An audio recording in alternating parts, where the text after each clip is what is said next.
Alright guys, and welcome once again to LojoAuto's channel, Volkswagen of Nanuet, 600 Avenue, Nanuet, New York. Now, this is going to be part 2 to the Volkswagen ID.4, fully electric, no gas involved at all, tutorial on its infotainment system. Now, unlike the last video, you're going to see an extra video here. I did just plug in my phone. I do have Android Auto. Also comes Apple CarPlay. So whichever one you have will pop up there. You see that the Android Auto is there. But we're not going over Android Auto. No, we're going over the telephone button, as we're going to get into depth in all these individual things. All right, so first and foremost, telephone button. There's two different forms of it that you can find straight into the infotainment system. First form on the main menu right over here, as I showed you in the last video, that red rectangle, that's all you got to do is press it. It's going to take you right here. While you're on here, if you press it, it's going to bring you over to the side, and that's okay, because in this case you got your second telephone button right over there, right? So it doesn't matter which one you press, you're going to be okay with it, right? So if I go on the telephone, I go to call, this is what's going to pop up to you. You're going to have your contacts, which you can add favorites straight to your car on it. Now, I did just get this phone, so bear with me if things look a little bit different. Not only that, but you can edit your contacts at the same exact time, right? So edit your favorites, do all that. But if you go to all, now all of a sudden it's going to import the contacts, right? And everything is going to be listed as soon as it's finished importing.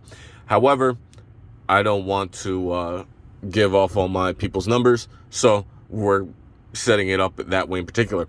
But you can also search through your contacts with that button right over there, right? If we go down further, you can actually see the calls, recent calls, recent stuff like that. You can go into your dial button, right? And that's going to allow you to kind of do everything right over there, except for on your phone if you need to. If you need to enter the number, you can also access your voicemail as well as the emergency call. Not only that, you can even go into your messages, which is going to be your email and stuff like that, right? Last but not least, you go into your settings, right?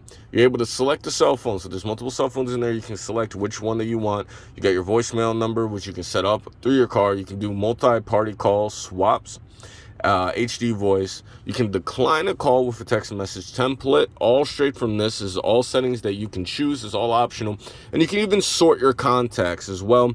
You got your first name or by last name, right? Actually import your contacts, display text messages as conversation, and notifications for new messages, right? So this is going to be your bread and butter when it comes to making calls on your phone. Naturally, in today's day and age, all cars have the ability, all new cars have the ability to talk hands off. You don't have to have your phone in your hand. Naturally, ID.4 is going to have the same exact thing, but it's a little bit more in depth. You got a little bit more control over what's displayed versus what's not displayed, and as a result, you can customize it to your liking. But anyway, this is part 2 of the ID.4 in-depth tutorial for the infotainment system, and that was the telephone. We're going to move on to radio media next. Bye.